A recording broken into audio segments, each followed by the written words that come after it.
बिस्मिल्लाहि वस्सलातु वस्सलामु अला रसूलिल्लाह। खुशनसीब और बदनसीब इंसान, इसकी मुख्तलिफ तशरीहात हो सकती हैं, लेकिन एक आम अमूमी तशरीह जो आज के माहौल और आज के दौर में की जा सकती है कि खुशनसीब इंसान कौन है और बदनसीब इंसान कौन है। खुशनसीब इंसान वो है जो खुद तो मर जाए लेकिन उसकी नेकियां नेक अमाल उसके जिंदा रहे।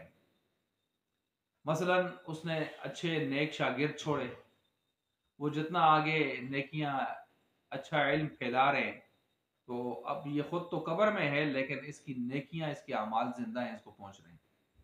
इसने कोई नेक तरबियत याफ्ता औलाद छोड़ी, खुद तो मर गया लेकिन उस औलाद ने आगे मेहनत की, उसकी और उनकी औलादें या उनके शागिर्द या उनके दीनी सिलसिले नेकी आमाल, तो इसको वो सारा पहुंच रहा है।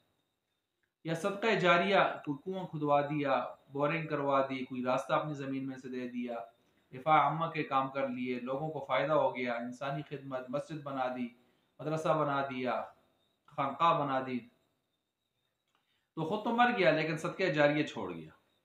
तो ये वाकई बड़ा खुशनसीब इंसान है जो खुद तो मर गया है लेकिन क़यामत तक गोया इसके आमाल नेकियों के सिलसिले जारी हैं। इसके मुकाबले में फिर बदनसीब शख्स वो होगा जिसने बुरे शागिर्द छोड़े, बेहुदा आवारा किस्म के, उनकी गलत तरबियत की, इसने गलत तालीम दी, या जो है सरकश किस्म की औलाद तरबियत करके इसने छोड़ी बुरी तरबियत से, या उसने घर में टीवी या फोटो या इस तरह के आलात लहुलाब, गाने बजाने के सिलसिले, गुनाहों के सिलसिले, मासियात खतियात सय्यात के सिलसिले, नाफरमानियों के सिलसिले छोड़े उसने।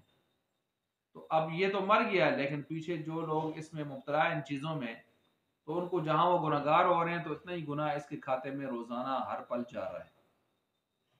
अब ये बदनसीब इंसान है कि खुद तो मर गया है लेकिन इसके गंद पीछे इसके खाते में जा रहे हैं। अब खुदा जाने ये कब तक ये गंद चलते रहेंगे और कहीं ऐसा ना हो आगे कई सालों तक, क़यामत तक ये सिलसिला चलता रहे, तो जब ये उठेगा कब्र से तो उस वक्त फिर कितने ज्यादा गंद का अंबार लेकर उठेगा। और पहला खुशनसीब इंसान किस कदर वो नेकियों के पहाड़ लेकर आएगा। तो इसलिए मैंने कहा अल्लाह ताला हमें खुशनसीब इंसान बनाए, बदनसीब होने से बचाए। इसी तरह खुशनसीब इंसान वो भी हो सकता है, वो भी है जो नेकों सुलहा उलमा से बानिस्बत रहा हो, उनसे निस्बत इसने कायम रखी हो, नेक लोगों से, उलमा से, सुलहा से, और उनकी दुआओं और यादों में ये शख्स मर तो गया है लेकिन जिंदा रहा है। खुद तो मर गया है लेकिन उनकी दुआओं और यादों में जिंदा है। जब भी वो दुआ करते हैं, नेक लोग उलमा इसकी खिदमात को, इसकी काविशों को याद रखते हैं, दुआएं करते हैं, तो ये वाकई बड़ा खुशनसीब इंसान है।